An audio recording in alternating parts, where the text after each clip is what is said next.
Boa tarde a todos. Hoje nós estamos aqui na Apex, né? Nós vamos falar sobre GESCOM bibliográfica e PROEX. Meu nome é Sandra Tornieri, eu sou voluntária do CAEC, da Editares e também professora convidada da Apex.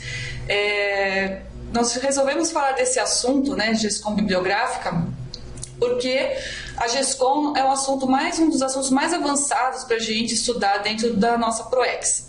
Então, nós vamos acompanhar aqui com o slide que vocês estão visualizando, nós vamos verificar os principais temas, né, que nós vamos abordar. Então, GESCOM bibliográfica, por quê? Tem outros tipos de GESCOM? Quais são? Então, é para a gente entender e aprofundar um pouco mais. Interassistência, grafopensênica especializada, o papel do tenepsismo nas GESCOMs, né? Quem é tenepsista de alguma forma, para entender como que isso pode facilitar a própria GESCOM e de outras pessoas também. A bibliofilia, ou seja, será que você tem uma PROEX ligada ao livro? Tanto a escrita como a pesquisa, ou nós vamos falar da cadeia gesconológica, né? Vamos dizer assim, a cadeia de valor gesconológica. Em qual parte dessa cadeia gesconológica, né, você pode estar incluída? Às vezes você faz parte dessa cadeia e nem sabe, né? Perenidade da análise a partir do livro, né? Ou seja, se você quer fixar no tempo, né, a sua tarefa do esclarecimento, o livro impresso parece ser uma das melhores formas de se fazer isso, né? E a GESCOM como como cápsula do tempo. Nós vamos falar depois também da cláusula pétrea, mas vamos falar aqui, nesse caso, da GESCOM como cápsula do tempo, que é justamente isso. Você, de uma vida para outra, você deixar suas marcas, né, grafopensênicas para posteridade, para você, para suas gerações e assim por diante. E aí, para começar, nós vamos definir o que é GESCOM, né? Nós utilizamos, se vocês quiserem depois ter acesso, né, nós, no final dos slides, tem ali as referências bibliográficas, mas eu já vou falar para vocês que nós utilizamos vários verbetes específicos, né, e as bibliografias mais também específicas do assunto, que é Manual da TENEP, Manual do PROEX, o Conscienciograma, mas mais especificamente nós vamos abordar aqui os verbetes, né, que tem relação com o assunto. É importante porque muitas vezes o verbete ele é apresentado, né, na tertúlia, aí depois passa 1, 2 anos, tal, daqui a pouco a pessoa só viu aquela vez, não estudou mais sobre o assunto, não pesquisou ou não se aprofundou. Então aqui hoje a gente tem a oportunidade de pegar um assunto, né, e esmiuçar e ir atrás, assim, ver realmente se tudo que a gente pensa sobre o assunto não tem algo a acrescentar, né? Então, sobre a GESCOM. A GESCOM, ou gestação consciencial, é a produtividade evolutiva. Tem um outro verbete também, que o professor Valdo escreveu, esse da GESCOM também foi o professor Valdo, que ele chamou de GESCOM evolutiva. Tem a sua relação, a gente vai falar daqui a pouco sobre isso. Então, é a produtividade evolutiva. Sendo uma produtividade evolutiva, você vai ver que tem variáveis, né, ou variações que você pode encarar como sendo GESCOM. Nós vamos falar também. Que seja cosmoética e útil da consciência centrada na execução de obras de fraternidade vivida, de neo-ideias libertárias, dentro do quadro de obras pessoais da programática mais avançada da PROEX. Então, olha só como a GESCOM tem relação direta com as tarefas, né, que cada um tenha se programado, né, no curso intermissivo para fazer. Olha, como essa palestra online ela é aberta, né? Então, assim, se caso vocês tiverem alguma dúvida, algum neologismo que nós estejamos falando aqui que vocês não entenderem, alguma coisa, por favor, vocês podem perguntar, fiquem bem à vontade. E dentro do assunto também, nós estamos aqui para fazer um bate-papo, né? Que é justamente falar do assunto e tirar as dúvidas e aprofundar na medida que for possível, né? Então, visto isso, né, qual é essa definição de GESCOM, nós começamos a ampliar que GESCOM muitas vezes era encarada só como sendo a GESCOM bibliográfica, né? Então a pessoa pensa em GESCOM, já pensa em livro. Ótimo, né? Porque o livro é uma das maneiras mais eficazes de você gravar, registrar atares, que é uma condição, como está ali, né? É uma obra de fraternidade vivida, de neo-ideias libertárias, né? Dentro da programática mais avançada. Então, isso já vai ajudar bastante. E aí nós vamos ver alguns sinônimos, né? Gestão consciencial, auto-GESCOM, GESCOM duplista, que é aquele díptico, né, evolutivo, quer dizer, são duas pessoas às vezes fazendo a mesma obra, pode ser uma obra escrita, né, ou ainda participando ativamente de alguma tarefa, né, do esclarecimento na docência ou algum tipo de tarefa em algum IC, né, em conjunto e assim por diante.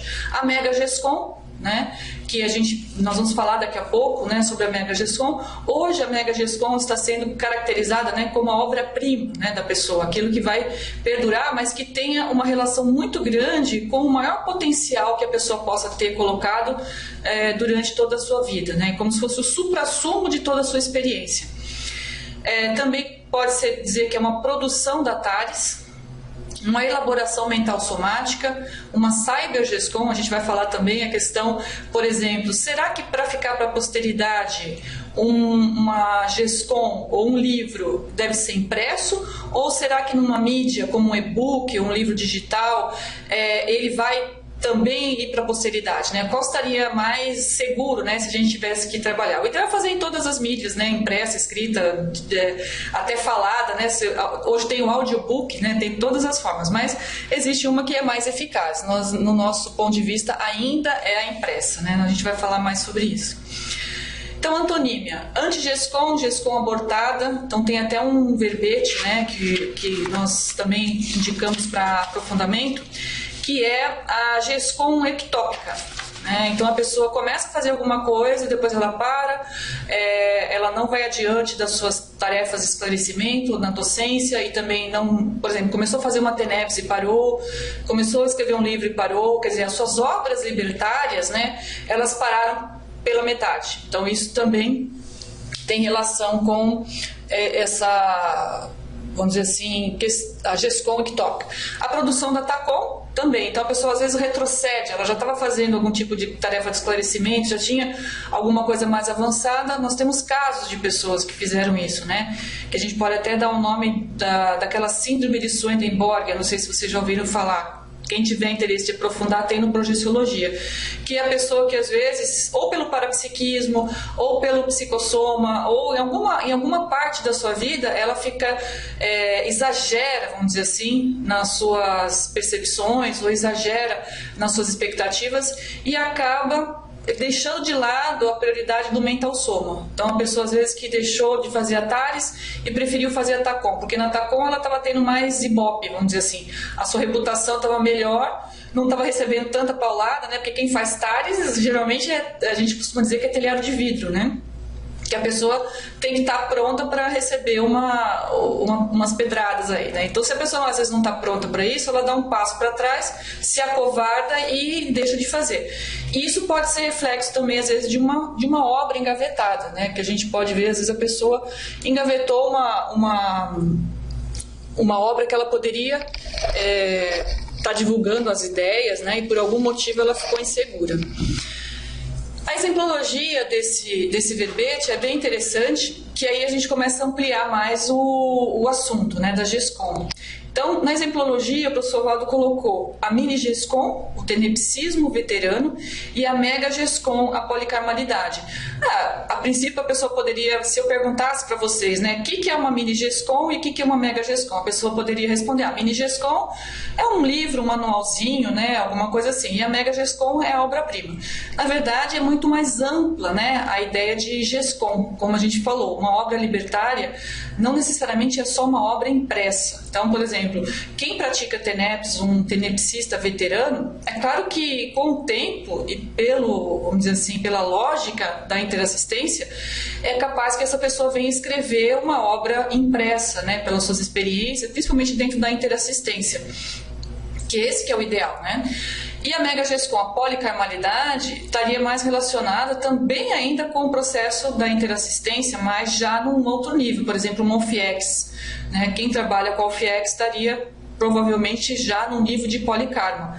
Agora, não deixa de ser, né, um exemplo de mini-GESCOM ou mini-GESCOM, você fazer um livro autobiográfico ou um manual que seja o seu primeiro, né, que é o que a gente, né, normalmente o professor Valdo ele indica que as pessoas façam um manual, um livro menor, ou às vezes até um opúsculo, né? O opúsculo ele tem o quê? Ele tem um mini livro, né? Ele tem 48 páginas, né? Então a pessoa vai e resolve falar sobre a sua experiência projetiva em 48 páginas. Ele pode publicar. Agora, o ideal é, claro, ter mais paciência, ter mais dedicação e pesquisa e escrever um livro aí, pelo menos de 200 páginas, né, para a pessoa também ter uma conclusão, uma síntese disso, né? E a Megagescom também pode ser uma obra-prima, sim, né? Então a gente continua achando que é um exemplo, né, para isso. Mas aí com essa exemplologia nós começamos a ampliar esse fator, né, que muitas vezes a pessoa só limitava, né, a ideia de GESCOM em relação à obra escrita, e não é. Então, o próprio duplismo, né, o resultado de uma dupla evolutiva, das tarefas assistenciais, o desassédio que é feito ali, é considerado também um tipo de GESCOM, gestação consciencial. Em contraponto, né, à gestação consciencial, existe a gestação humana.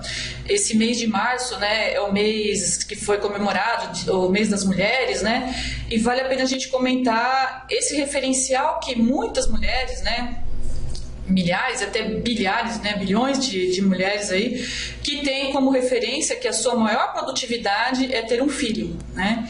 E a gente sabe, estudando a questão da inversão existencial, estudando a questão da PROEX, a gente sabe que o filho é importante para quem principalmente tem que fazer um trabalho mais acentuado de limpeza de uma interprisão grupo kármica, né? Não quer dizer que você não teve filho nessa vida, que você teve como inversor, que pode ser que na próxima você não ache estratégico ter um filho, né? Isso até já foi comentado em tertúlia e tal, de modo a abranger um pouco mais a visão das pessoas.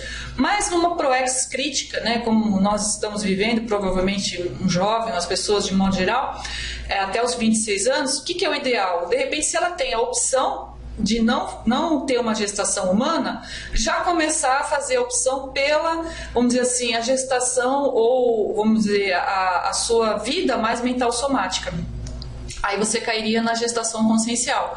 Então, aí, da produtividade de uma obra, na verdade, antes de você chegar na obra escrita, né, você teria já começado a fazer uma série de ações que iriam te preparar para a escrita do livro. Porque você vê que, na verdade, a escrita do livro não é simplesmente a pessoa sentar todos os dias no mesmo horário e escrever um livro. Não, é um processo que ela, em primeiro lugar, está fazendo consigo mesmo, principalmente de autodesassédio, de autoconhecimento, as suas vivências todas, e organizando isso de um modo que outras pessoas possam ter acesso. Quando ela começa a ter esse vínculo maior com esse outras pessoas, as coisas começam a ficar num nível mais sério.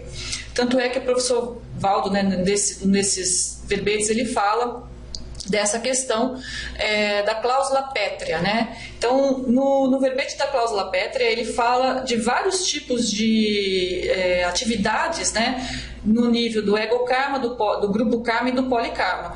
No nível egokármico, a pessoa vai trabalhar, por exemplo, seus trafores, vai tentar trabalhar autoconhecimento e assim lidar com a saúde holossomática, de modo geral.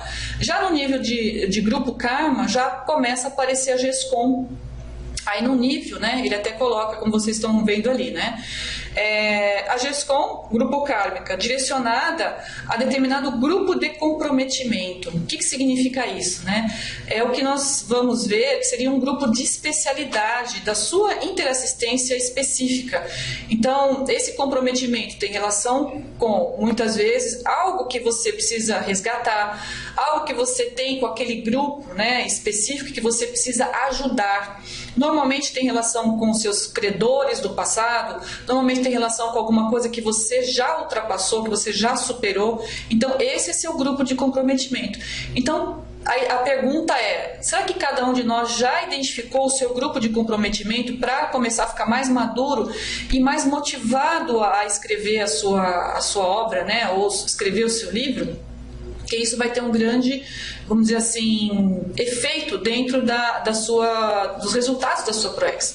E a policármica, que é mais avançada, aí vem a Mega GESCOM da obra-prima essencial, que nada mais é do que o dia a dia da pessoa, só que colocado vamos dizer assim, de forma da vivência ter sido valorizada e do aprendizado que a pessoa teve com aquilo. Então, na medida que a pessoa vai conseguindo enxergar melhor, ter mais lucidez, de tirar o supra-sumo, vamos dizer assim, das suas vivências e daquilo que ela vai conquistando, ela vai acabar criando a sua Mega GESCOM. Então, às vezes a pessoa pensa que é um tratado, precisa ser alguma coisa assim, e não, às vezes é o fato da vida, o parafato da vida da pessoa transformado aí de uma forma organizada que ela vai transmitir para o maior número de pessoas, para que aquelas pessoas tenham acesso a isso.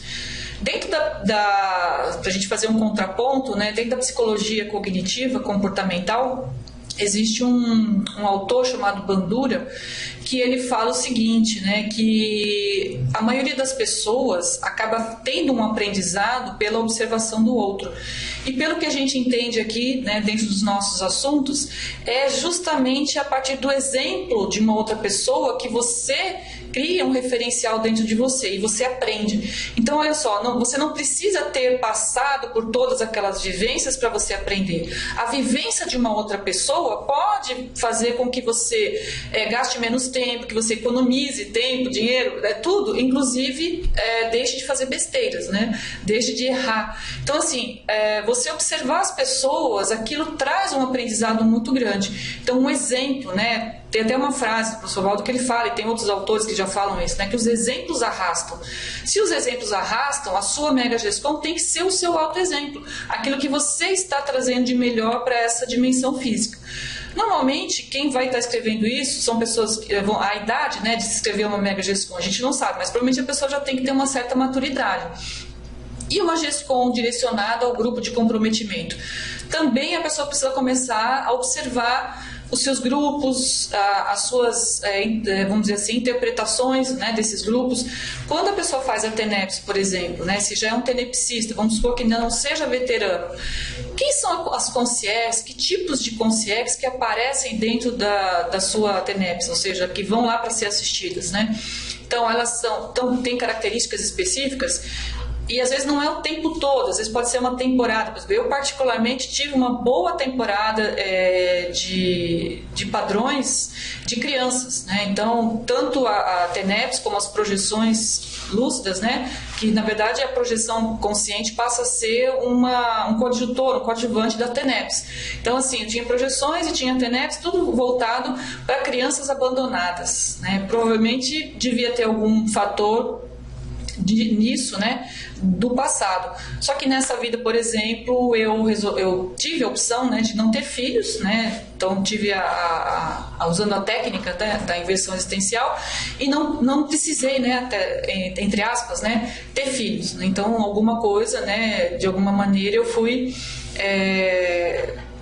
preparada, né, e acabei conseguindo não ter até o momento, né. Então significa o quê? A pessoa, ela faz as escolhas muitas vezes antes de renascer, mas essas escolhas têm que ser ratificadas aqui na dimensão física, por ela mesma. Então, recuperação de cons e uma série de coisas. E o fato dessas escolhas, né, terem a produtividade da pessoa, né. Então, por exemplo, se eu escolho ter filho, a minha produção provavelmente mental somática tende a cair, mas não necessariamente. Porque às vezes as pessoas, a pessoa já teve filho, então não dá para fazer nada. Dá para fazer muita coisa. E às vezes a pessoa que é um reciclante existencial, ele tem um nível de produtividade muito maior do que uma pessoa que não teve opção de ter filho. Então isso tudo é muito relativo, não dá pra gente sair taxando as pessoas. Mas, por exemplo, eu identifiquei nessa questão da TENEPS, né, as crianças. O que eu vou fazer? No mínimo eu vou ter que escrever, já escrevi um capítulo, né, específico sobre esse assunto, né, da TENEPS, porque eu estou escrevendo, né, eu sou autoranda também, provavelmente igual a muitas pessoas aí, não sei se tem algum autor aqui que está assistindo a nossa palestra, né, mas aqui tem uma pergunta, daqui a pouco eu vou responder, Sônia. A pessoa, ela vai num crescendo, né, vamos dizer assim, e vai observar as possibilidades, né, que ela tem de produtividade. A Sônia fez uma pergunta agora, gestão bibliográfica policármica poderia ser a confecção de um verbete?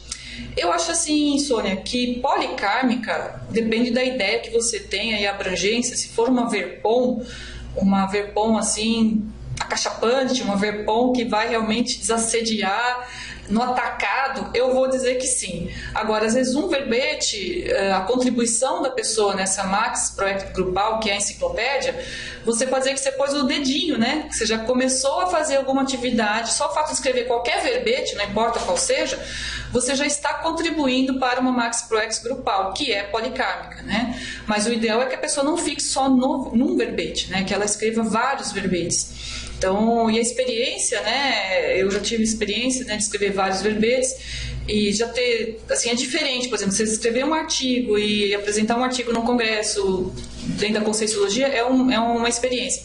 Outra coisa é você fazer parte dessa Max Proect Grupal, que é uma obra, né, vamos dizer assim, a gente pode dizer que é uma obra-prima do organizador, do professor Valdo. Então, você está participando disso. Agora, de modo geral, a pessoa vai perceber isso, né, no retorno, né, desse verbete que ela apresentou. Eu, sinceramente, cada verbete que eu apresento, eu procuro fazer a convergência daquilo que eu estou estudando, daquilo que eu estou trabalhando. Por exemplo, aqui que eu estou falando para vocês, voltando à ideia, né, do livro que eu estou escrevendo, a minha abordagem é sobre inteligência interassistencial. É um assunto meio guarda-chuva, mas eu quis estudar esse assunto até por causa da questão que eu valorizo muito, da TENEPS, da questão da docência, uma série de coisas, e eu vou aprofundar um pouco de cada item desse nessa condição. E a GESCOM bibliográfica em si já é uma metodologia, uma estratégia de vamos dizer assim, inteligente do ponto de vista interassistencial muito grande. Então ela é com base na inteligência evolutiva. Então a pessoa realmente ela vai aproveitar mais, né, a sua condição, o seu tempo, as suas energias, se ela se dedicar a uma GESCOM escrita impressa com esse foco, né, do seu grupo a ser atendido. Agora, e se ela descobrir que ela tem vários grupos, né? Então, por exemplo, eu sou formada em administração, então pode ser que eu tenha que escrever um livro organizacional. Então, isso pode ajudar as pessoas, um assunto que eu também estudo, que também escrevo. Então, assim, cada um vai ver a sua possibilidade, os seus grupos a serem atendidos, né, ao longo da vida. Aí a pessoa vai descobrindo isso, né, ela pensa, nossa, mas agora a gente brinca, né, tô grávida de um monte de livro, né, o que eu faço? Calma, né, tudo vai vir ao seu tempo e não se desespere, né. O importante é não perder esse ritmo, né, de pesquisa, escrita, e vai chegar um ponto que a pesquisa está madura, que a sua vida virou a pesquisa virou sua vida, e as pessoas começam, sem saber, né, muito do assunto ou da situação, começam a te entregar materiais, as coisas vêm parar na sua mão, e isso é uma sensação muito agradável, de que mostra que você está no fluxo, né, está no processo, no fluxo do cosmos, da sua obra e assim por diante. Isso é uma coisa que provavelmente deve acontecer com quem está mais assim focado, né, na sua tarefa aí de escrever. Então vamos lá. Tudo bem, pessoal? Podemos continuar? Só a Sônia que tinha feito pergunta, eu me distraí um pouco. O Ricardo que está aqui nos assessorando, se eu esquecer de alguma pergunta, você me dá um toquezinho, porque às vezes a gente se empolga de falar e acaba esquecendo de olhar ali o espaçozinho das perguntas. Então, um outro verbete bem interessante para a gente poder analisar aqui é a taquirritmia megagescônica. O nome é bem complexo, né? E a ideia também. Então, o que é isso? Taquirritmia, né? Nem consigo falar direito, né? Megagescônica.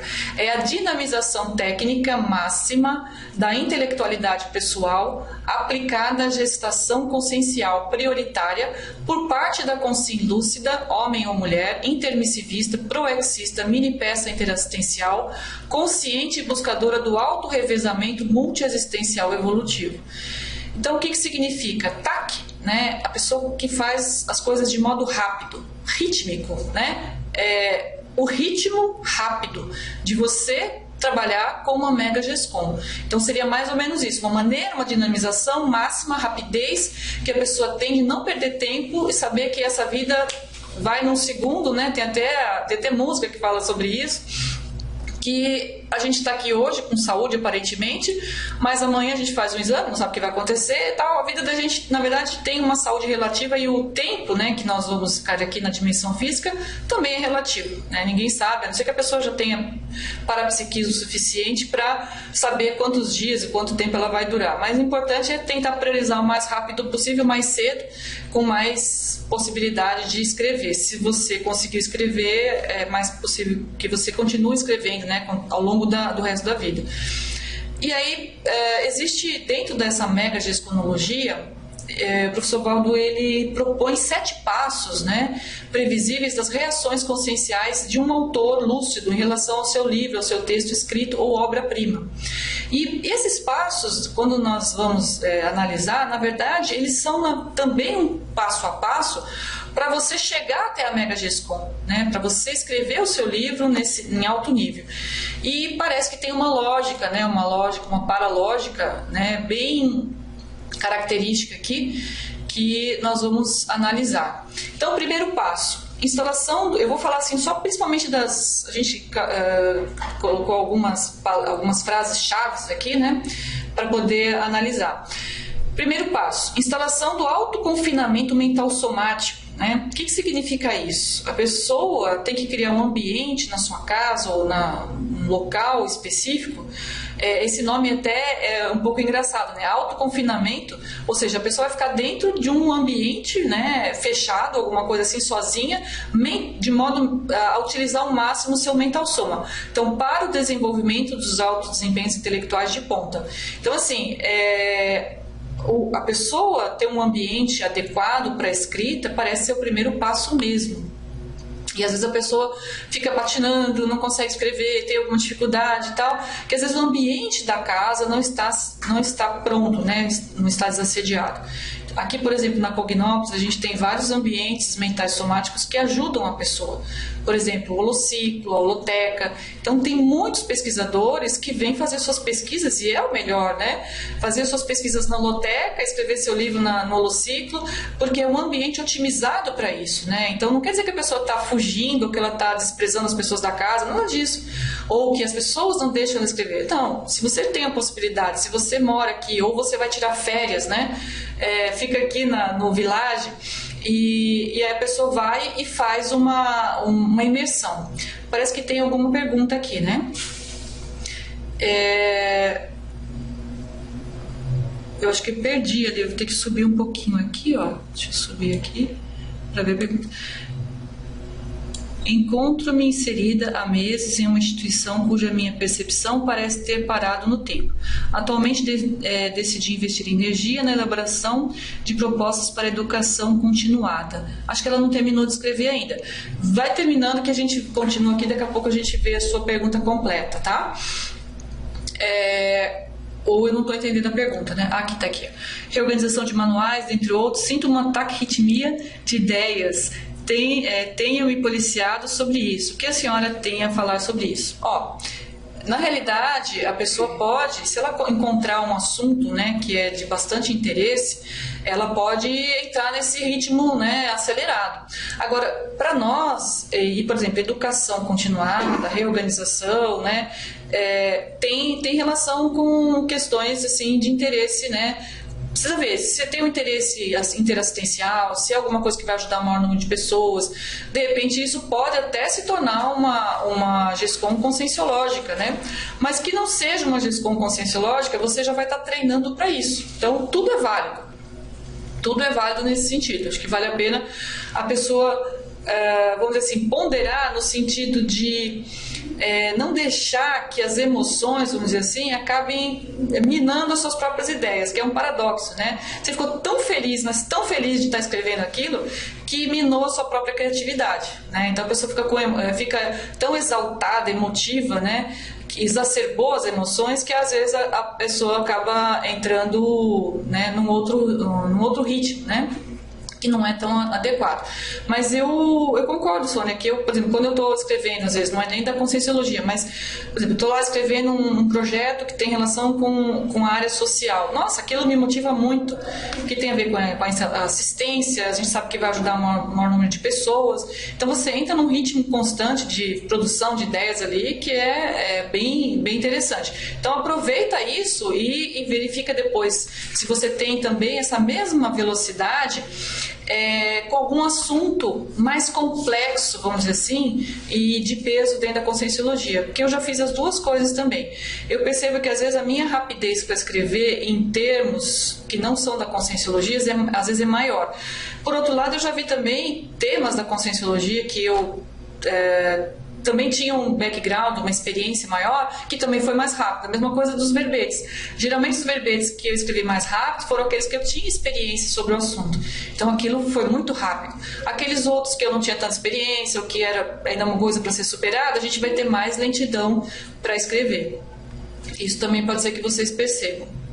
Então ela falou aqui, isso mesmo, eu já tinha pensado sobre isso. Beleza. Aí o segundo passo, né?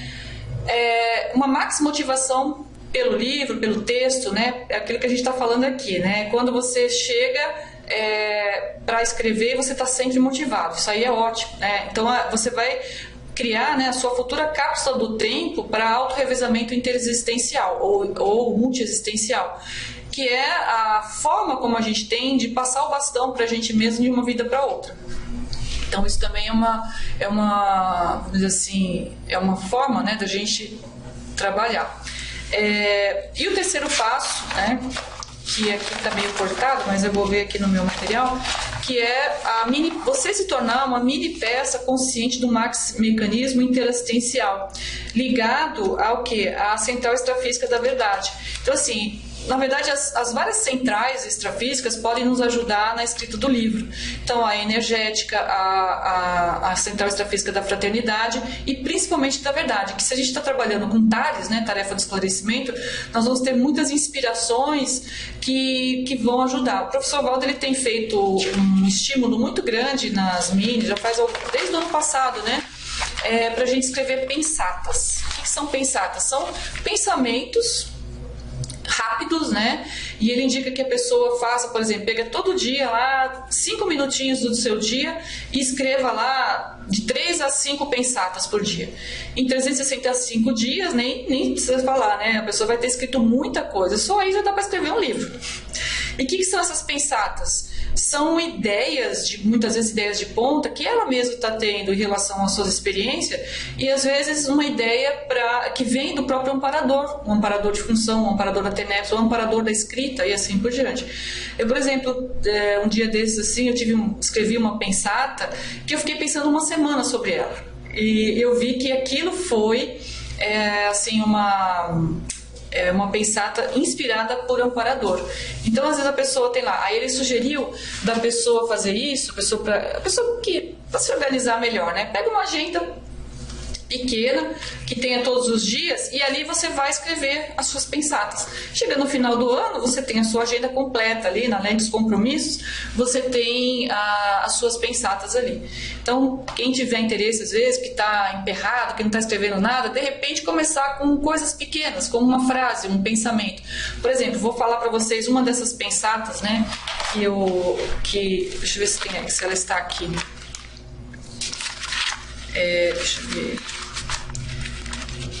Eu acho que eu não trouxe as minhas pensatas. Mas era mais ou menos assim, ó. Em relação à questão da obrigação. Então, a pessoa que foge, né, da obrigação, ela vai ter dificuldade para atingir o complexo. Mas aí tinha uma frase bem bacana, assim, que eu fiquei pensando sobre o assunto, né? Então a pessoa tinha até rima, né? Pena que eu não trouxe aqui para vocês. Então tinha a ver com a questão da pessoa encarar a obrigação, né? Era mais ou menos assim, a pessoa que que foge da obrigação, ela vai deixar para mais tarde a sua evolução, né? Então, isso mostra que tem certas coisas que a gente não pode deixar de fazer. É o caso que a gente vai falar daqui a pouco da cláusula pétrea, né, da nossa PROEX. A cláusula pétrea da nossa PROEX é uma obrigação que nós mesmos nos colocamos para... Quando estávamos no curso intermissivo, quem fez o curso intermissivo provavelmente deve ter feito ali uma cláusula pétrea, ou seja, aquela que não pode faltar em relação à sua PROEX. Então, aquilo se tornou uma obrigação que ela mesma se colocou diante desse processo evolutivo. Aí nós vamos para o quarto passo, né? Ataque arritmia mental somática na base intrafísica do holopensene dinâmico, do autorado conscienciológico, sob o amparo extrafísico de função, que é o que a gente está falando aqui.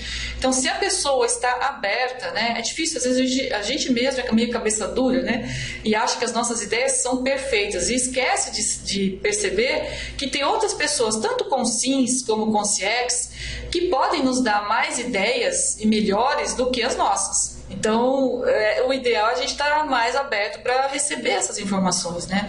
A pessoa que às vezes é muito orgulhosa, muito vaidosa, acha que ela sabe tudo, provavelmente ela não vai ter muita abertura para esse amparo extrafísico de função atuar. E olha, toda vez que eu tive essas inspirações registradas, eu percebia que muitas, eu não teria, às vezes, né, esse nível, né, vamos dizer assim, de lucidez e de discernimento, às vezes, para pensar sobre isso. Porque, às vezes, o amparador ele já tem um acesso, às vezes até uma central extrafísica, já tem está mais lúcido, até porque não tem o corpo físico como nós embotando a mente. Então a gente tem que aproveitar essas possibilidades. São os especialistas, né, que muitas vezes nos passam as informações. A gente tem que aproveitar os especialistas e os para-especialistas. O quinto passo é a fase na qual os originais tornam-se mais atraentes se comparados às omnileituras, exigindo maior atenção para não congelar os fatos para fatos orientadores da pesquisa das neoideias. Então, assim, às vezes a pessoa, por exemplo, o professor Valdo, ele já falou que ele já escreveu vários livros, ou seja, não foram publicados, eles estão lá no original, que ajudam ele a escrever outros livros. Então, ele vai usar aquilo, né? Aquela informação vai ser útil, mas ele tem que estar sempre atento, porque aquilo não pode congelar, ele tem que fazer outras coisas. E o seu próprio livro também não pode ser congelado, porque você pensa assim, não, eu já escrevi sobre isso, que beleza. Mas vai ter uma segunda edição, uma terceira edição, vai ter que ter uma reavaliação naquilo, né? O ideal é você, até o professor Valdo falou sobre isso, né? O ideal é você não escrever uma coisa que você possa se arrepender tão rápido, né? O ideal é você escrever alguma coisa já ponderada, percebida, experimentada por você. Então, revisar uma segunda edição sempre é possível. O sexto passo, que eu achei bem interessante, que às vezes é um mata-burro de muitas pessoas em relação à própria escrita. Ele fala o seguinte, o reconhecimento da impossibilidade de escrever tudo com as neoverpons disponíveis, buscando o limite ideal da comunicabilidade reeducativa prioritária. Às vezes a pessoa tem uma tendência à dispersão consciencial e ela começa a ampliar seu parapsiquismo, ampliar suas percepções e começa a ter acesso a milhares e milhares de ideias todos os dias, só que ela acaba se perdendo nessa expansão de ideias e não afunila para um limite ideal que ele está colocando aqui. Um limite ideal da comunicabilidade reeducativa prioritária. Então, ele mesmo, imagina, uma pessoa com um big de um parapsiquismo poderia trazer aqui 1 bilhão de ideias todos os dias, mas a pessoa tem que se limitar ao contexto, à situação, à necessidade do assistido e as possibilidades de você lançar aquela ideia para aquelas pessoas, para não cair naquela história, né, de jogar pérola aos porcos, de ver se as pessoas realmente vão deglutir, digerir e aproveitar a ideia, porque o mais sério de você passar uma ideia para o outro não é só passar a ideia, eu vou ter que passar logo essa ideia porque eu dessomar sossegado. Não é isso. Você está ajudando a pessoa a evoluir mais rápido. Você está ajudando a pessoa a, às vezes, não passar pelo que você passou. Ou ainda, passar pelo que você passou, só que de forma mais adequada, que você conseguiu achar um meio mais adequado de fazer isso. Então, é uma forma de você ajudar as pessoas em alto nível. Você vai fazer com que as pessoas evoluam mais rápido com as suas experiências, com as suas informações. Então, esse que é o fundamento da TARES, né? É o esclarecimento que vai fazer a pessoa caminhar mais rápido num nível evolutivo maior. daí afunilar e daí ter a cosmovisão de saber o momento e as palavras e a situação e o detalhismo para você escrever. Não é fácil escrever, a gente sabe disso, por isso que quanto mais vocabulário, dicionário, né? Essa semana o professor Pedro Fernandes, né? Ele defendeu um verbete sobre a questão do dicionário cerebral, a questão do poliglotismo, né? Então, assim, a pessoa tem que começar a estudar outros idiomas também para ter rapores diferentes com outras pessoas, e o seu livro também, quando for lançado, ser lançado em outros idiomas também, ser traduzido e assim por diante. Então, isso é uma coisa para a gente analisar e ficar mais dentro de um ambiente menor. Eu, por exemplo, vou confessar para vocês que essa tendência, né, de ampliar, acabou realmente fazendo com que eu perdesse muito tempo com determinados temas. E hoje eu já começo, assim, perceber, em vez de criar uma sessão, um tratado, de repente eu dou diminuir, né, menos. Eu dou um nome agora diferente. Então não são mais sessões, são capítulos. Dentro dos capítulos tem itens ali, subtítulos, subtemas que eu estou trabalhando. Só o fato de eu ter diminuído, né, essa proporção do livro já me deu uma calmia muito grande e uma percepção que eu vou conseguir concretizar, né? E aí que começaram aquilo que eu falei para vocês, né? Os materiais chegarem, as pessoas terem contato, e a gente começa a já ter uma facilidade maior do amparador te ajudar. Porque se você não tem limites, como que ele vai te ajudar naquilo? Você pega tudo, pega nada? Ou o que ele vai te passar, às vezes ele nem sabe se você vai aproveitar. Então, a limitação, né, do seu tema, dos capítulos e assim por diante, né? Então, por exemplo, só uma experiência, né? A pessoa, de repente, vai escrever um livro de 200 páginas, 6 capítulos, cada capítulo de 25 a 30 páginas, e tantas sessões. Então a pessoa já começa a criar uma espécie de template para ela mesma, né? Isso já vai facilitar muito a vida, não precisa se preocupar com a extensão, né? Então, se você limitou ali, já vai facilitar a consecução disso. Dicionário cerebral verponológico. Obrigada, Adriano. Eu acho que eu me confundi. O poliglótico está dentro, né? O poliglótico tem dentro desse verbete, mas justamente o tema foi esse, dicionário cerebral verponológico. Que a pessoa vai facilitar, né? Ter um vocabulário, né, mais ampliado para poder acessar os verpons, que são as verdades relativas de ponto. Obrigada, Adriano. Aí nós vamos na sequência aqui, o 7º passo. O emprego regular da mega-euforização ou do estado provocado pela vontade decidida da consciência, por meio da exaltação máxima das energias conscienciais da negosfera holossomática. Então, aqui a gente começa a ver o quanto que é importante o autodesassédio e também você está num clima, vamos dizer assim, de felicidade íntima, de satisfação íntima, que para você conseguir captar essas ideias de alto nível também. Então, isso é uma forma da gente trabalhar e abrir mais as nossas percepções. Aqui ele já fala de uma reação de quem já escreveu uma Mega GESCOM, né? Se a gente for fazer uma leitura de todos esses itens aqui, provavelmente é o que ele sentiu e ele coloca aqui nesse verbete, né? Uma pessoa que já tenha passado por isso, provavelmente a reação que a gente possa ter ao escrever uma obra-prima vai ser tudo isso também. Então, o que ele coloca ali, serenidade, tranquilidade, fraternidade universal, ápice de plenitude, da autodisposição assistencial e assim por diante. Então, isso daí mostra uma forma, né, da pessoa... obrigado, Ricardo. Aqui, a partir do estado vibracional, né, todo o processo, né, que a pessoa já conseguiu dominar em si mesma e que ela vai dar continuidade, né? Não quer dizer que ela escreveu uma obra que ela considerava obra-prima que não possam surgir outras, né? Há um tempo atrás nós perguntamos para o professor Valdo, né, qual seria a obra-prima dele. Aí ele falou, não, a obra-prima foi o livro tal. Depois, aí terminou aquele livro, aí surgiu uma outra possibilidade. Então a enciclopédia era a obra-prima. Agora não, agora é o DAC, né, que é o dicionário de argumentos da conscienciologia. Então, a gente sabe que a pessoa pode se superar, né? A Max Proex é o Max Complex, então isso tudo pode ajudar a pessoa. Aí nós vamos ver aqui a interassistência grafopensênica especializada, que é o que a gente estava falando, né? Aí eu vou fazer algumas perguntas para cada um se questionar e se refletir. Qual é o seu público ou grupo de comprometimento, que a gente falou anteriormente, né? A sua GESCOM atende esse público? Ou a sua pesquisa pessoal, vamos supor que você seja um docente da Conscienciologia.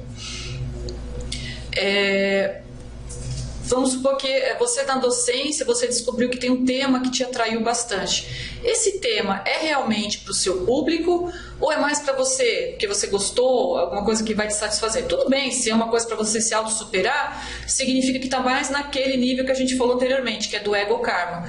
Mas se já é um tema mais assim, que vai realmente trabalhar com o seu grupo de comprometimento, aí você já pode ser que tenha um trabalho mais específico, né? Aí uma outra pergunta, os seus aportes proexológicos estão sendo utilizados em função da sua cláusula pétrea? E dentro da sua cláusula pétrea, né, existe essa GESCOM, né, para um grupo de comprometimento ou uma GESCOM de uma obra-prima, né? E esses aportes proexológicos, né, você é atento a isso? No final desse material tem uma lista, né, de aportes proexológicos que a gente indica, né, como sugestão para vocês também pensarem. E agora a gente vai falar um pouco mais de um assunto, né, que surgiu a partir dessa ideia de uma proex bibliográfica ou uma proex gesconológica, né? Tem até um curso, né, se vocês depois tiverem interesse na Apex, tem um curso que é chamado Definição da Especialidade Pessoal. Ele é um curso de 4 módulos que vai começar no dia 22 de março. Aí vai ter módulo em abril, maio e junho. Então nós vamos ter vários professores, né? É uma parceria da Conscius também, do CAEC, professores de várias ICs. Então tem lá falando sobre a conscienciometria, a sociometria, a identidade, né? E a diretriz da especialidade interassistencial e o aprendizado de tudo isso. E os professores, só para vocês saberem, a professora Alzira Gesin, da Conscius, o professor Caio Polizel, da PEX, a professora Cristiane Ferraro, do CAEC, o professor Djalma Cajado, que é da Conscius também, e a professora Milena Mascarenhas, que hoje é a secretária-geral da PEX. Então, assim, é um grupo bem específico, especializado no assunto, para ajudar as pessoas a identificarem a sua definição de especialidade pessoal. E aqui nós vamos abordar um pouco disso, né, esse assunto, porque existe uma especialidade dentro da ProEx que tem relação com os livros, que seria uma proex vamos dizer assim, bibliofílica, né? Aí nós colocamos a pergunta para vocês, né? Sua proex tem relação com a cadeia de valor gesconológica?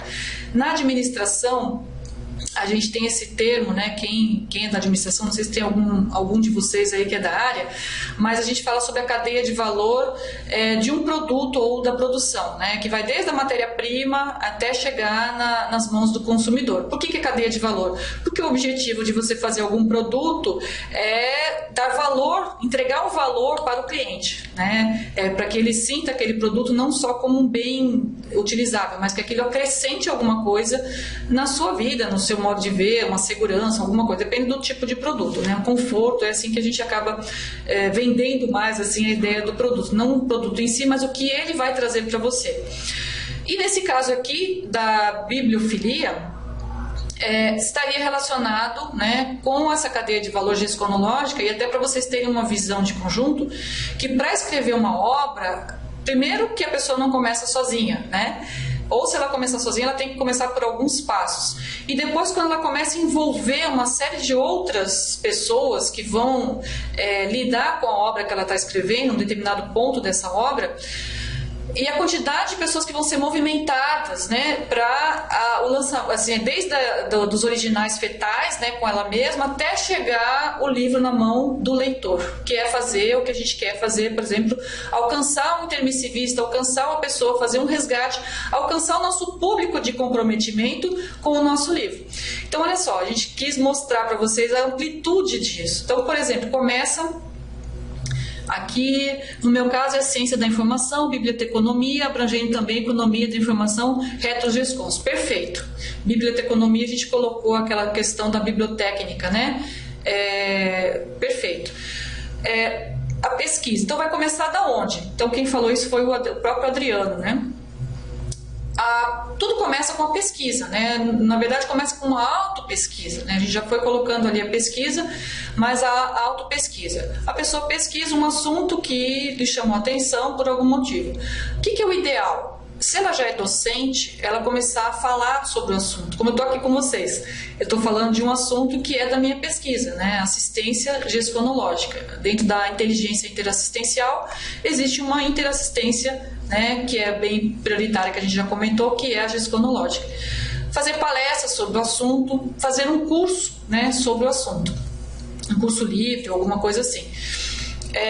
Eu, por exemplo, estou fazendo um curso junto com o professor William Nilson, né? Nós estamos dando um curso EAD na PEX, que é sobre TENEPS e PROEX. Então, a parte da TENEPS, né, toda a parte da interassistencialidade, a gente aprofunda esse tema e isso tem me ajudado muito na escrita do meu livro. Quer dizer, isso já, de alguma forma, nada é por acaso, né? A convergência das oportunidades, né, ou as janelas de oportunidade, né, como dizem os empreendedores dentro da área do empreendedorismo, ajudam a pessoa se ela estiver nesse caminho da escrita mais responsável. Aí vem a escrita de artigos, verbetes. Então, por exemplo, eu peguei uma técnica, né? Os primeiros verbetes até que não tinham tanto relação, mas aí comecei a verificar o seguinte: não, eu vou escrever o verbete, aquele verbete vai ser uma espécie de capítulo, né, do meu livro. Eu estou para entregar um agora sobre paralógica interassistencial, depois eu até aviso vocês, né, quando ele for ser colocado, né, que ainda vai para revisão. Então já é mais um capítulo do livro. Então a pessoa pode começar a usar convergência, porque tempo difícil, né? Muitas atividades, muitas tarefas, muitas obrigações, responsabilidades. Então qual que é a técnica de você fazer muita coisa e aproveitar melhor o seu tempo? É a convergência, né? Então, por exemplo, então eu tenho o meu tema de livro, eu vou expor isso numa palestra, isso vai se tornar um verbete, vou expor o verbete e aquilo já vai para o livro, então já vai para a escrita. É diferente, você tem que traduzir, o formato do verbete é diferente. Às vezes você vai fazer o contrário, primeiro você escreve um capítulo do seu livro e aquilo vai se transformar no verbete, também é válido. Aí vem a escrita de gescons, aí vem o autorado conscienciológico, que é o sério, mais importante, que é o que todos nós estamos querendo chegar. Chegando, por exemplo, na Editares, né? O que vocês vão receber, né? Como que vocês vão ser acolhidos. Hoje a gente está com uma proposta de mudança bem grande dentro da Editares. Hoje o nosso editor-chefe é o Tony Muscoff, que é autor, isso é muito importante, né? Ter um autor para receber outros autores, né? E aí, ele é autor do livro, né, da autenticidade, e vai estar sendo lançado, né, em todo o Brasil. Provavelmente esse ano vocês vão ver, se vocês tiverem aí, quem é do Rio de Janeiro, quem é de Vitória, Curitiba, a ideia é lançar nas principais capitais do Brasil. Então, esse editor, ele vai pegar esse livro, que é uma obra, né, os originais da sua obra, né, a sua proposta, e aí nós vamos passar, a partir disso, por um processo, né, de avaliação e ver que situação que está. É como se fosse você chega para um atendimento médico e ele vai falar: não, você precisa ir para UTI, não, você precisa ir para tal lugar, tal. Agora, o que a gente está vendo que a ideia é, de repente, não chegar, às vezes, o livro pronto. Você tem outros locais que você pode mostrar seu livro, por exemplo, a Unescom. A Unescom, ela tem assessoria grafopensênica. Às vezes, com um capítulo do seu livro e o sumário, já é o suficiente para você mostrar e perguntar: olha, tem lógica isso? Vocês acham que eu posso ir por aí ou não? Eles vão te dar todo o apoio. Hoje nós temos uma parceria com a Epígrafe, né, que é uma editora que trabalha com todo o processo de preparo de um original. Porque às vezes você chega com o original meio assim, sem muita lógica, sem muito formato e tal. Então é possível, às vezes, entregar lá para a Epígrafe, eles dão uma ajeitada no seu original e aí sim você entrega de fato para Editares, né? Aí você tem ali, uma vez que ele foi aprovado para entrar no processo vamos dizer assim, da produção gráfica, né, é feito um projeto gráfico e começa-se as revisões. Então ele vai para uma revisão de conteúdo, às vezes não é só um revisor, às vezes são vários revisores. Depois ele vai, às vezes, para um conteúdo técnico, dependendo se é um livro ligado à saúde ou à nutrição, alguma coisa mais específica, tem que ter um profissional da área. Depois ele vai para a revisão da língua portuguesa, também pode ser mais de um. Depois de tudo isso, vai para a diagramação. Aí a gente vai ver as equipes, né, que vocês estão vendo ali. Escrita da GESCOM, autorado conscienciológico, vem a revisão. preceptoria, no caso, às vezes, a pessoa, vamos supor que ela está precisando de ajuda, uma espécie de ghostwriter, né? Uma pessoa que vai ajudá-la a escrever.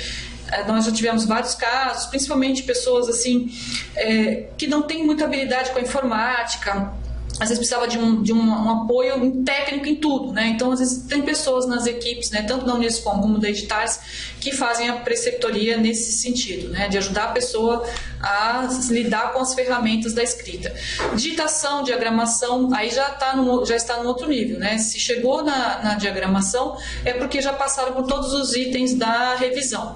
Aí vem a capa também, aí já está, né, nos finalmente, vamos dizer assim, do processo de forma. Mas isso é muito importante, porque dependendo do público que você quer atingir, o modo como você vai escrever, se é no coloquial ou não.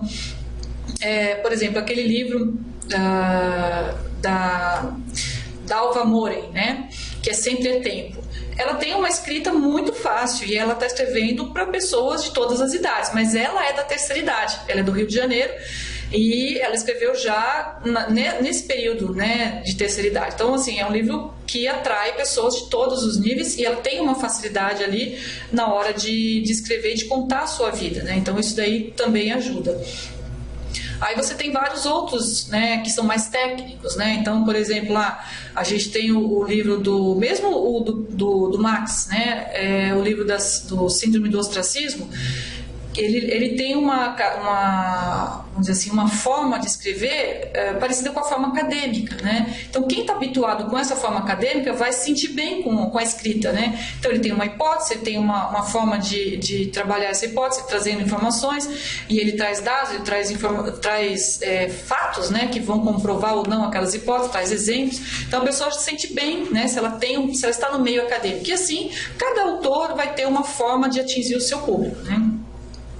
Aí vem, por exemplo, vamos supor que você queira fazer o seu livro em outro idioma. Aí nós temos uma pergunta, né?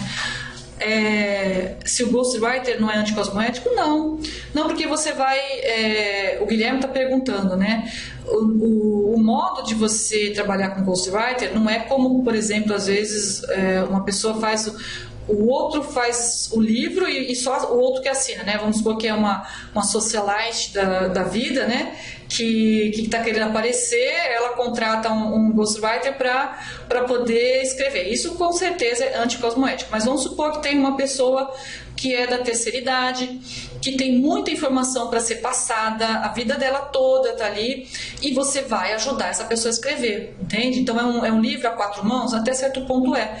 Então tem um caso, por exemplo, que a gente está acompanhando, uma dessas pessoas, né, que estão na terceira, na verdade está quase na quarta idade, e ela está gravando as experiências dela, né? Ela está gravando e uma outra pessoa está digitando e colocando aquilo de uma forma que seja entendível, né?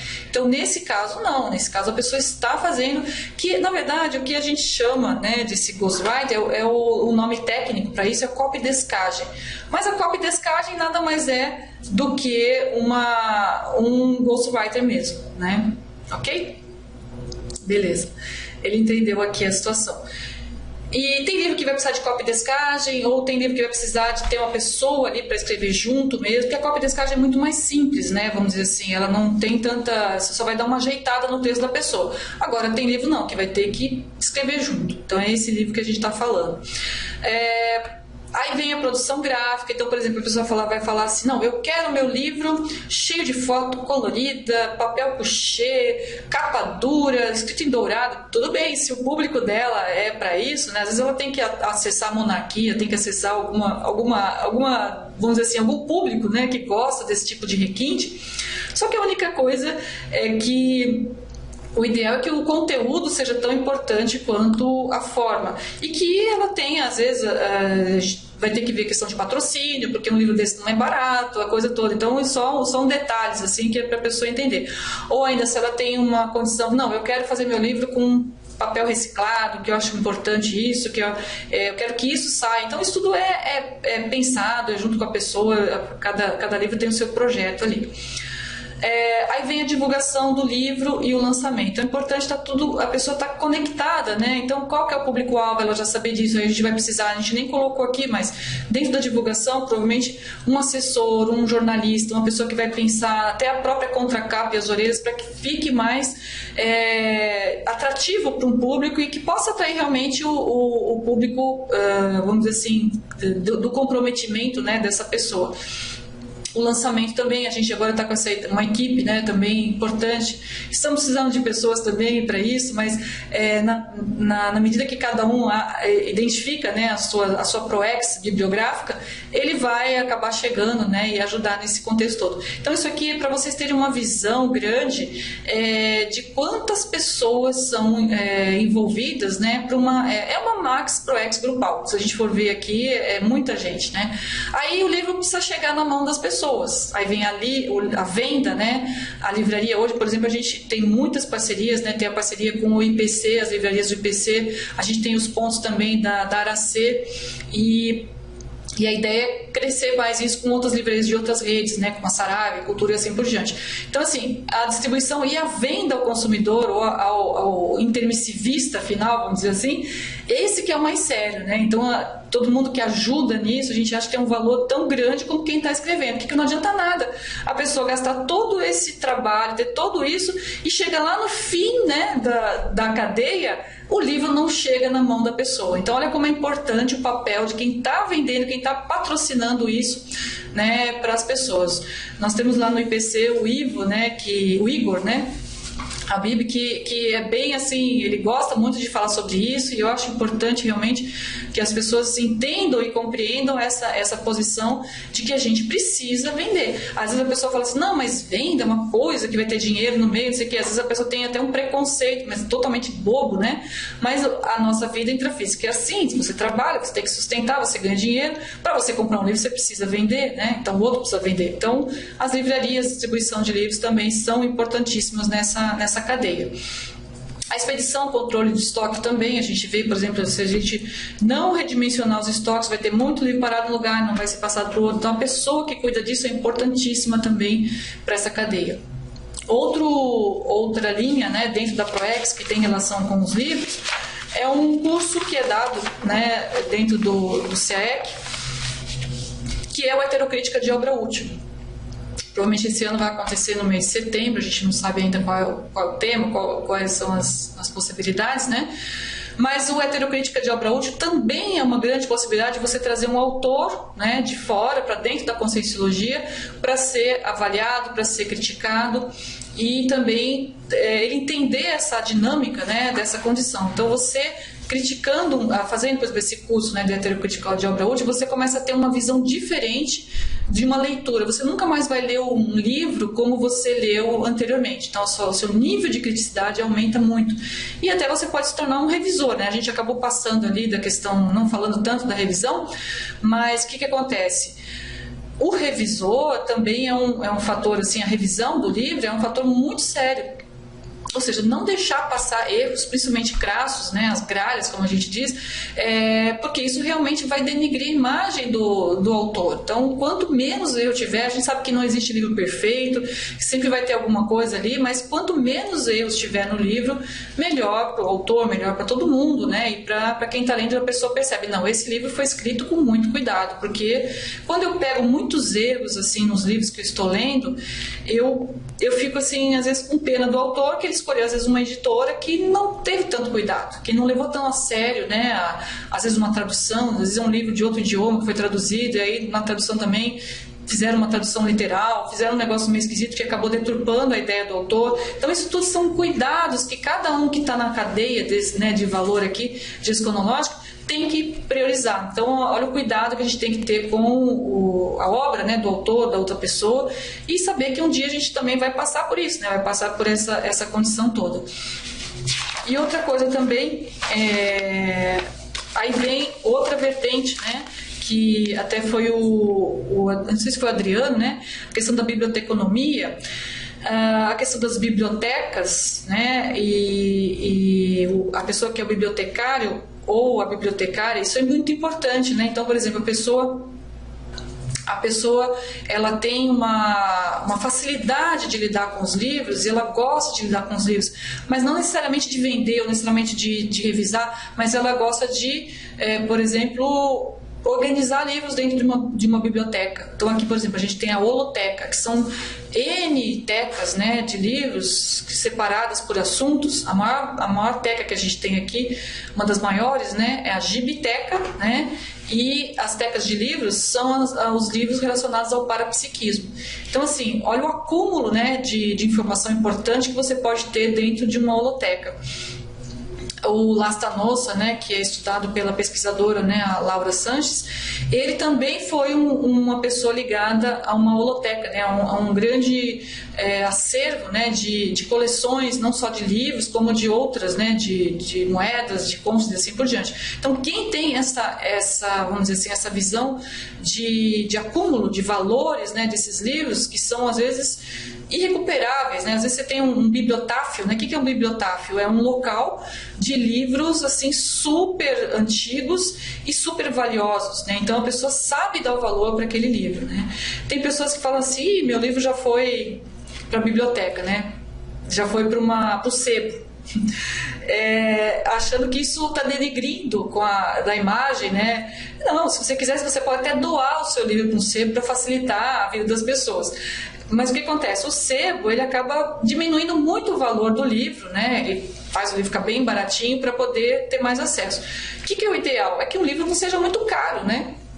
E o brasileiro, né, assim como outros países, tem uma cultura de achar que o livro é bom só no ano de lançamento. E não necessariamente, gente. Nós sabemos que tem livros antiquíssimos aí, que tem os livros clássicos, né? Quando fala livro clássico, a pessoa, não, esse livro é bom, é clássico. Mas e se esse livro que está sendo lançado agora é tão bom que daqui 5, 10 anos, 15 anos, ele vai continuar bom assim? Então, as pessoas têm esse preconceito de só comprar livros lançados naquele ano. Não, esse livro aqui não dá, isso aqui já ultrapassou. Claro, se for uma área de informática, eu concordo plenamente. A informática, 2 meses já é ultrapassado. Mas se é uma área científica, se é uma área de conhecimento, ou da conscienciologia, da psicologia, ou qualquer área que trate de ideias, né, do ponto de vista que são ideias perenes, como a gente pode dizer que sim, essa ideia não tem idade. É um esclarecimento, uma informação que você vai obter em qualquer lugar, em qualquer época, você vai tirar algum proveito disso.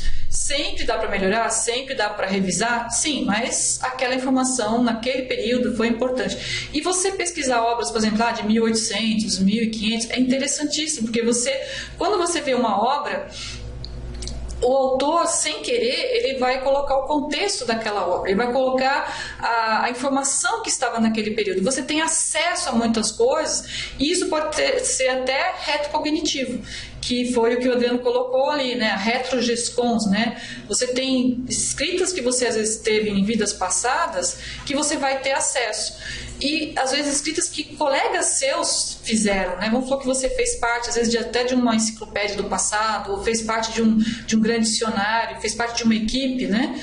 Você vai acessar isso, você vai de alguma forma ter acesso.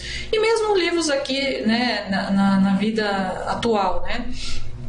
Tem autores que já dessomaram, a pessoa dessomou cedo, aí o que vai acontecer? Você vai ter acesso, às vezes, àquela consciência. Se você tiver sua TENEPS, se você for um veterano, você assiste aquele autor na sua TENEPS, você vai, de alguma forma, atuar, né? A leitura de um livro, você ter acesso àquela informação, é muito superior se você tiver o parapsiquismo e tiver o paradigma consciencial. Então, tudo isso fica muito mais rico, né? Se a pessoa começar a ficar atenta a cada livro que ela está lendo, aí ela vê lá, vamos supor que o autor esteja vivo. Quem é esse autor, né? Estou fazendo contato com ele, estou vendo aquelas ideias, né? O que eu sinto, né, na minha psicosfera ao ler esse autor aqui. Então isso também vai acontecer com os nossos leitores, né? Quando a gente lançar o livro, quando cada um lança o livro, ele recebe um feedback, né? A gente tem vários autores que já nos declararam isso, né? Olha, o feedback que eu tive, teve gente que teve feedback até extrafísico, né? A professora Malo mesmo fala no Síndrome, no Autocura, que ela fala que teve contato com leitores de modo, assim, muito lúcida, né? No extrafísico, agradecendo a ela, ou falando ou criticando e assim por diante. Então isso tudo pode acontecer. Tudo bem até aí, gente? Alguém quer fazer alguma pergunta nessa parte aqui, principalmente, né? Alguém se identificou, né, com essa condição?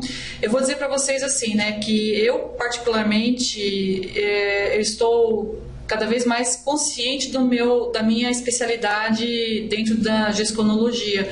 Eu já, desde que eu entrei, né, no CAEC, há muitos anos atrás, eu comecei na área de revisão, né? Participei das equipes de revisão de alguns tratados, depois participei da revisão dos verbetes, e agora estou na Editares numa condição de ajudar na equipe mais administrativa, né, na questão geral, mas eu sei, né, que já trabalhei também, quando era o IPC, na editora IPC, então agora que eu voltei, né, para a área mais específica da Editares, eu estou vendo assim, que tem uma grande, né, eu tenho uma grande afinidade com todas essas equipes aí, tá?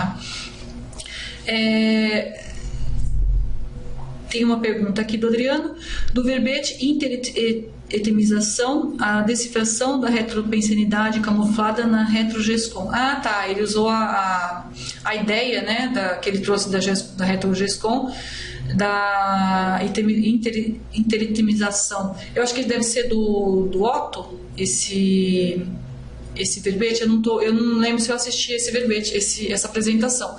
Se o Adriano depois puder escrever, que o professor Otto, ele tem, assim, já está quase que escreveu 20 verbetes aí, tá chegando aos 20 verbetes, falando tudo sobre a questão dos idiomas, né? E eu não sei se foi o Pedro, a gente tem que ver aí a hora que o Adriano escrever. Eu não estou lembrada desse verbete. Bom, então se ninguém tem a pergunta aqui, a gente vai adiante falando da questão da cláusula do tempo, né? Da cápsula do tempo, desculpa. A perenidade da Antares, né, a partir do livro impresso em papel. Aí eu faço uma pergunta, né, que a gente falou lá no início, né? Ele está completando aqui. Para pensar no futuro, poderia comentar sobre a CyberGescom? A gente vai falar sobre isso. A CyberGescom é justamente uma GESCOM que usa, né, as tecnologias da informática para a gente poder publicar o livro, né, de modo que é o EPUB, né, que hoje está sendo falado, que seria um e-book. Aí vem a pergunta, né, um livro digital ou um EPUB ou um e-book é tão perene quanto um livro em papel? Né, eu faço essa pergunta para vocês. Aí eu tenho um argumento, né, um pouco contra isso, mas não elimino de qualquer forma, eu acho que tem que ser tudo, né? Mas tem um perigo, né? A mudança das mídias pode fazer com que os livros digitalizados se percam pelo fato de não ter sido convertido para a tecnologia do futuro. A gente sabe que isso aconteceu com muitos materiais, né? Se a pessoa não tinha ele impresso, não tinha na mídia correta, às vezes ele perdeu o conversor. Hoje a gente tem muitos conversores de vários tipos, assim, só que dá mais trabalho. Às vezes a pessoa fala, não vou converter esse livro aqui que está digitalizado nesse outro, e as tecnologias mudam todos os dias, Então, assim, o que não tem mudado muito são duas coisas, né? Uma tecnologia bem antiga, né? Que é a impressão no papel, né? Você vê o livro impresso, dali você pode redigitalizar, você pode escanear, você pode fazer qualquer coisa, mas você tem um produto concreto na sua mão, né? Aquilo ali parece ser mais viável, né? E você tem essa possibilidade. Uma outra coisa, por exemplo, é quando a pessoa tem um vídeo, né, que ela fale sobre o assunto. Isso também usa mídias, então isso também tem que ser traduzido ou transferido da mesma forma. Mas, de qualquer forma, é mais um item. Quanto mais mídias você utilizar para registrar suas ideias, é melhor, né? Então, a própria apresentação do verbete vai para o YouTube, centenas de pessoas fazem acesso, você vai ver que tem lá um período de acesso maior que é na semana da sua apresentação, mas aquilo continua. O tema, se é de interesse de alguém, as pessoas vão acessar, e você vai estar lá disponível com aquela sua ideia. Agora, o ideal, então, ainda é o impresso, né? Esse é um ponto de vista meu particular, né? Aceito controvérsias, né? Aqui está falando, o estudo do conscienciograma poderia auxiliar na MegaGescom? Sim, sim, Alex, isso é uma coisa que a gente ia falar ainda, que é um dos dos temas que a gente coloca aqui como assunto para a pessoa se pesquisar. Mas só ainda continuando um pouquinho nessa questão da CyberGESCOM, né, vale a pena a pessoa pensar nas possibilidades dela colocar o livro em várias mídias, né, e principalmente no papel. Tem uma empresa aqui da região, que é a Itaipu Binacional, que é a gente aqui de Foz do Iguaçu, e eles têm um cuidado para registrar todo o material que eles têm, documentos importantes, numa mídia mais antiga, né? Não é bem o scanner, né? Mas é a foto, né? Você tirou uma foto daquele documento, só que de uma forma, agora me fugiu o nome da tecnologia. Ricardo, meu assistente, está lembrando como é que é isso? Me falhou a memória agora, mas é assim, é bem antiga, até que eles usavam nos bancos para fazer a cópia do documento de microfilmagem, perfeito. O Alex me ajudou aqui. A microfilmagem. Então, assim, essa empresa, eu cheguei até a questioná-los na época. Eu falei, nossa, mas a microfilmagem é uma coisa tão antiga, né? Aí eles falaram assim, olha, a microfilmagem pra gente é a maneira mais segura da gente saber que o documento vai poder ser reprocessado, né? Se você precisar novamente dele, ele vai estar aqui. Então, isso às vezes são usados em bibliotecas e assim por diante. Mas vamos supor que a nossa tecnologia seja tão boa que ela tem conversores, né, para o futuro. E aí todas aquelas bibliotecas digitalizadas, que a tendência, né, você ter bibliotecas virtuais cada vez mais, e que seja uma tendência do futuro, muito bom, vamos entrar nessa. Mas tenha também o livro impresso, né? Eu acho que essa que é a ideia. Agora, voltando aqui ao que o Alex, né, do Rio Grande do Sul falou, a questão do estudo do conscienciograma. Por que o estudo do conscienciograma seria bom ou iria auxiliar na MegaGESCOM? A gente falou lá no começo, né, até se o Alex quiser colocar a sua ideia, mas a gente falou lá no começo que a MegaGESCOM, ela vamos dizer assim, o suprassumo da vida da pessoa. E uma pessoa que tenha se autopesquisado através do conscienciograma, ela vai ter feito o quê? Um escaneamento, né, já que a gente está falando de tecnologias, né, um escaneamento de todas as facetas da sua personalidade e da sua consciência de modo geral, né? Então, ali nós vemos que a consciência é poliédrica, né? Então, o conscienciograma ele mostra justamente as facetas de nós mesmos, né? E como que nós somos em cada poliedrizinho desse, né? Cada pedacinho desse, a gente pode ampliar e chegar, às vezes, em algum ponto mais sério que a gente precisa melhorar e precisa dominar. Então, por exemplo, quando eu participei dos cursos da Conscius, né? Do reciclagem, né? De você trabalhar com o Recim 1, Recim 2, né? Tem todo o processo de você fazer uma reciclagem a partir da sua autoanálise, da sua autopesquisa pessoal. E depois você faz e responde, né, o conscienciograma do início até o final. Então isso para a pessoa, ela vai ter uma nota. Mas, e aí fica por aí? Não, o ideal é daqui a um tempo ela comprar um outro livro, né? Já que a gente está falando de livro, seria bom. A pessoa esquece aquele livro e começa tudo de novo. E nem olha para as notas. Só depois que ela responder tudo de novo, ela vai comparar os livros. O que eu costumava fazer? Eu colocava a data, né, que eu estava respondendo em cima. Isso também é indicado no curso. Você colocar a data que você está respondendo e se dando aquela nota.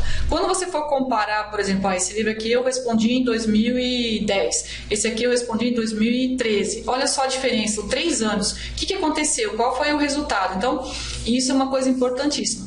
Você vai ter vários relatórios sobre você mesmo, né, ali ao longo desses períodos todos. E o ideal também é você depois abrir um arquivo do computador para analisar. Então tem várias técnicas, tem uma opção de coisa que vocês podem fazer a respeito. Aí o Alex contribuiu aqui que ele acredita que através do conscienciograma nós podemos identificar os trafores e assim focar na especialização para fazer a GESCOM. Eu concordo. O ideal é fazer uma GESCOM a partir dos trafores, mas algumas pessoas pensam um pouco diferente, por exemplo, eu vou fazer, por exemplo, alguns autores resolveram fazer a GESCOM para eliminar um trafar. Né? Então foi o caso, por exemplo, da síndrome do estrangeiro, síndrome do ostracismo, quer dizer, são autores que se superaram e a partir disso escreveram, né? Então, por exemplo, a hiperatividade eficaz da professora Graça Razeira, então são válidos também. Então eu concordo, né? Então trafores e trafares e trafais, né? Que são o complemento de tudo isso, né? Então se eu não tenho aquilo, o que eu vou fazer? Eu preciso daquilo. Por exemplo, no meu caso pessoal, eu estou estudando a interassistência, eu quero fazer disso, é claro, seja um trafor, mas eu vejo que tem muita coisa ainda faltante, né? Eu quero chegar num nível de interassistência mais avançado. Então, por isso que eu resolvi, um dos pontos que eu quero é avançar esse meu nível de compreensão e de interassistência. Então, você fazer uma GESCOM também nos seus trafais é uma coisa importante, que vai ser importante tanto para você preencher essa lacuna, na medida que você estuda, que você pesquisa, aquilo te motiva também, como também para as outras pessoas que vão ler mais para frente. Não sei se o Alex concorda aí com a gente. Daqui a pouco ele vai se manifestar. E o que eu tinha falado para vocês, né, dos recursos concorda, legal. Os recursos e aportes pré-exológicos, né? Então, isso serve para outras atividades, mas principalmente para a escrita, né? Disciplina na auto-organização evolutiva. Esse aporte eu recebi ou eu tenho, ou eu fabriquei? Na verdade, a disciplina você pode, às vezes, ser um processo até de paragenética. Porque você às vezes vem se autodisciplinando, trabalhando com esse trafor há muitas e muitas vidas. Às vezes não é de uma vida para outra que uma pessoa consegue ter a disciplina que ela precisa, né, para fazer o que ela tem necessidade. Autoavaliação, então conscienciometria, ou as medidas conscienciométricas que a gente estava falando até agora. Isso também é um aporte, é uma forma, sim, você recebeu uma técnica, alguém te passou uma técnica de autoavaliação de alto nível que você pode aproveitar. Instituições, então conscienciocentrismo, as instituições conscienciocêntricas. Na área da escrita, a gente falou pelo menos de algumas ICs, né? Vamos ver se faltou alguma. A Editares, né, que é a mais óbvia, a Unescom, que é dos autorandos, dos autores, né, da conscienciologia, a própria Reconsciência, que é da pesquisa em si, que a gente falou que tudo começa na pesquisa, o CAEC, onde tem vamos dizer assim, a holoteca, onde tem todo o acervo, né, para você estudar. Então, assim, só aí a gente já tem 4, vamos dizer assim, ICs mais específicas ligadas ao livro. A própria Conscius, que a gente acabou de falar aqui, também indiretamente vai ajudar nisso, né? A Apex também, se você for ver que estudar sobre a cláusula pétrea da sua vida vai envolver a GESCOM, vai envolver o livro, e em algum momento a pessoa vai chegar a essa conclusão. Então, indiretamente, todas as outras ICs, mas diretamente a gente poderia dizer que são essas que a gente pontuou agora. O EV, domínio do EV, o estado vibracional curativo e autodefensivo, esse aporte a gente vai conseguir por nós mesmos, né? Mas essa técnica nos foi passada por alguém que já fez, então também é um aporte. Aqui, deixa eu ver aqui, fugir um pouco aqui a questão da Cássia. Deixa eu ver desde o início aqui, ó. Escrevi por muitos anos fazendo TACOM. Quando conheci a conscienciologia, aos poucos, sem forçar, fui parando. Sinto necessidade de escrever mas não estou encontrando o caminho. Importante saber sobre o conscienciograma. Tenho o livro, iniciar o estudo. Vou repetindo o livro, vou iniciar o estudo. Eu acho que o conscienciograma é um livro bem complexo, né, Cássia, né? Que vale a pena você avaliar, e hoje a gente tem o curso da Conscius, né, via virtual, né, que é o conscienciograma sem drama, né? Se você tiver interesse, entre em contato com a Conscius. Não sei onde que você mora, acho que nos Estados Unidos, me parece, para você fazer esse curso, de repente pode te ajudar. E tem outros cursos também da PEX que podem ajudar a pessoa a começar a entender melhor essa mudança, né? Esse curso que a gente está falando da TENEPS e PROEX, que já está acontecendo, né? A semana passada terminaram as inscrições, mas eu não sei, depende do caso, a gente pode até ver uma possibilidade de você se inscrever. Que a gente fala muito sobre isso. Como você sair da TACOM e ir para a TARES, né, do ponto de vista da sua interassistência. Então, sair, fazer essa programação de modo pensado, de modo, vamos dizer assim, organizado. Então, isso também, mas tem vários, vamos dizer assim, verbetes que falam sobre isso, TARES e TACOM. Então, você, na enciclopédia também, se você pegar um find, fizer uma busca ali, você vai ter bastante informação. O que mais aqui? Não sei se respondeu, Cássia. Ah, legal. Respondeu. Então, chegando no finalzinho aqui da nossa apresentação, outro aporte proexológico, reciclagens intraconscienciais, recim, existencial. Tem pessoas que ficam parados na sua escrita porque não estão fazendo nenhuma mudança íntima, né? Então, se não está fazendo mudança, não tem amparo, não tem inspiração, não tem nada. Então, a pessoa tem que estar fazendo, o ideal é estar fazendo alguma mudança. E a INVEX, a inversão existencial, que é justamente aquela pessoa jovem, né, que fez a escolha em predominar, em priorizar o mental soma antes da adultidade, às vezes, e até antes da terceira idade. Porque o que acontece, naturalmente, as pessoas acabam priorizando o mental soma na terceira idade ou na adultidade, quando já estão mais maduros, a vida está mais tranquila, aí a pessoa começa a estudar mais e pesquisar mais. A INVEX é a proposta de se fazer isso cada vez mais cedo, fazendo a TENEPS mais cedo, começando a escrita mais cedo, fazendo a docência mais cedo, tudo mais cedo, para a pessoa já começar a produzir, né, ter as suas obras libertárias mais cedo, né? Essa que é a ideia. E aí a gente tem outros recursos, né?